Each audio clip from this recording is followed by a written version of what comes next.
Assalamualaikum warahmatullahi wabarakatuh. Bagaimana kabarnya hari ini anak-anak? Semoga kalian selalu dalam lindungan Allah Subhanahu wa taala. Anak-anakku sekalian, pada pertemuan kali ini kita akan membahas tentang pengasuhan Nabi Muhammad yang sudah Bu Eli singgung pada pertemuan sebelumnya. Tetapi terlebih dahulu kita akan mereview kembali pembelajaran kita, yaitu yang pertama adalah tentang silsilah Nabi Muhammad. Anak-anakku sekalian, bahwa Nabi Muhammad adalah keturunan dari Nabi Ibrahim dan Nabi Ismail. Dari kedua nabi tersebut lahirlah sampai pada Qusay dan pada Abdul Muthalib. Abdul Muthalib mempunyai beberapa putra, salah satunya adalah Abdullah. Kemudian Abdullah menikah dengan Aminah dan lahirlah Nabi Muhammad. Anak-anakku sekalian, itulah silsilah Nabi Muhammad. Kemudian Nabi Muhammad lahir pada hari Senin tanggal 12 Rabiul Awal tahun Gajah atau pada tanggal 20 April 571 Masehi di kota Mekah. Mengapa disebut dengan tahun Gajah? Ya, anak-anakku sekalian, seperti yang kalian sudah baca dan kalian sudah ikuti pembelajaran Bu Eli sebelumnya, bahwa Nabi Muhammad lahir bertepatan dengan peristiwa besar, yaitu serangan tentara gajah yang dipimpin oleh Abraha kepada Ka'bah di Mekah. Tetapi usaha Abraha tidak berhasil. Akhirnya Ka'bah berdiri sampai hingga saat ini. Itulah kisah kelahiran Nabi Muhammad atau bertepatan dengan peristiwa penyerangan Ka'bah diabadikan dalam surat Al-Fil. Anak-anakku sekalian, untuk selanjutnya adalah pengasuhan Nabi Muhammad. Ya, Nabi Muhammad itu diasuh oleh beberapa orang. Di antaranya adalah Aminah, Halimah As-Sa'diyah, Abdul Muthalib, dan Abu Thalib. Itu adalah 4 orang yang pernah mengasuh Nabi Muhammad. Anak-anakku sekalian, yang pertama adalah Aminah, ibunda Nabi Muhammad. Beliau mengasuhnya sebentar setelah melahirkan, tetapi setelah melahirkan beliau titipkan Nabi Muhammad kepada orang lain. Karena apa anak-anak? Karena memang kebiasaan orang Arab adalah menitipkan atau menyusukan anaknya kepada wanita-wanita badiah, yaitu wanita-wanita pedesaan. Mengapa demikian? Karena mereka mempunyai tujuan. Tujuannya adalah agar anaknya bisa berbahasa murni dan fasih. Kemudian yang kedua, agar terhindar dari penyakit-penyakit yang ada di kota besar, polusi dan lain sebagainya.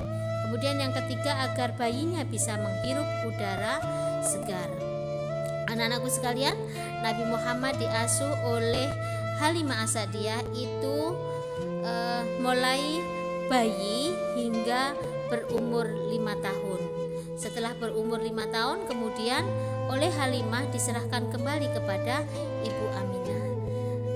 Hanya beberapa waktu saja Aminah merawat Nabi Muhammad.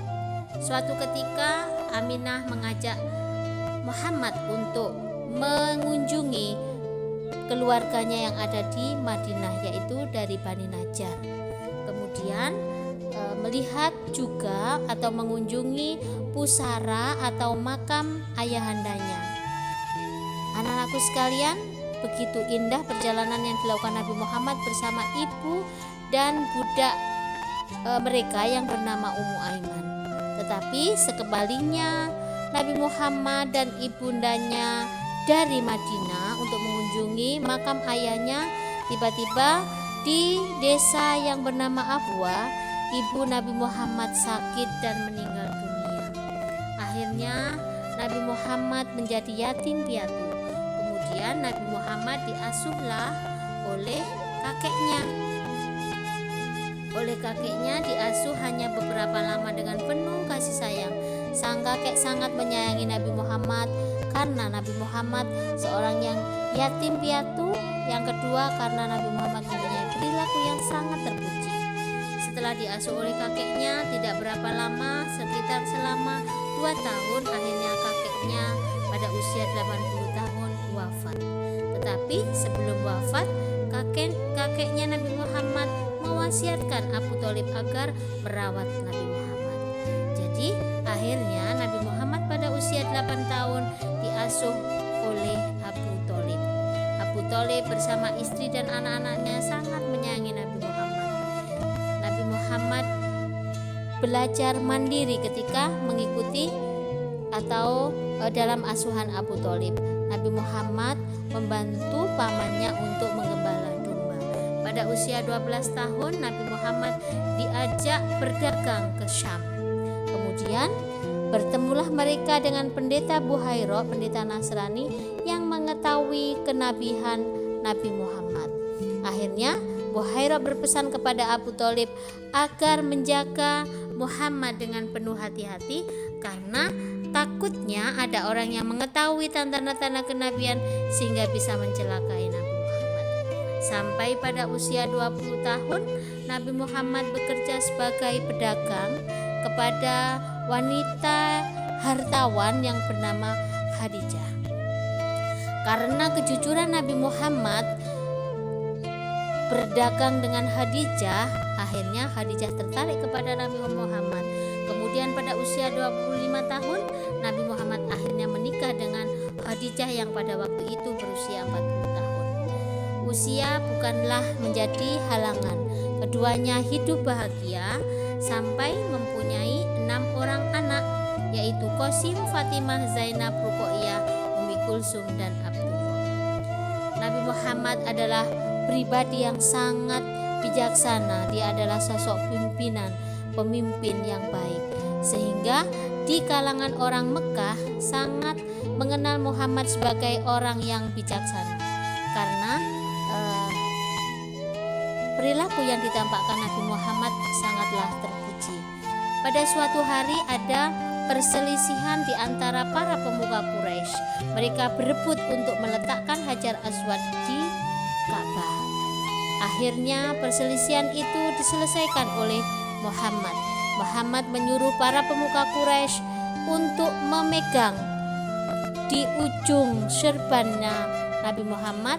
Kemudian di atas serban tersebut ditaruhlah Hajar Aswad. Akhirnya semua pemuka Quraisy meletakkan Hajar Aswad di Ka'bah.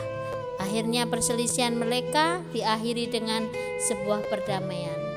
Karena Nabi Muhammad berhasil menyelesaikan perselisihan itu, akhirnya mereka menjuluki Nabi Muhammad menjadi atau dengan julukan Al-Amin. Apa artinya Al-Amin? Yaitu orang yang dapat dipercaya. Anak-anakku sekalian, itulah kisah tentang kebijakan atau keteladanan Nabi Muhammad menjadi seorang pemimpin. Oke anak-anakku sekalian, itu yang bisa Bu Eli sampaikan. Semoga pelajaran hari ini menjadi pelajaran yang berharga dan bisa kalian teladani. Terima kasih Bu Eli akhiri. Assalamualaikum warahmatullahi wabarakatuh.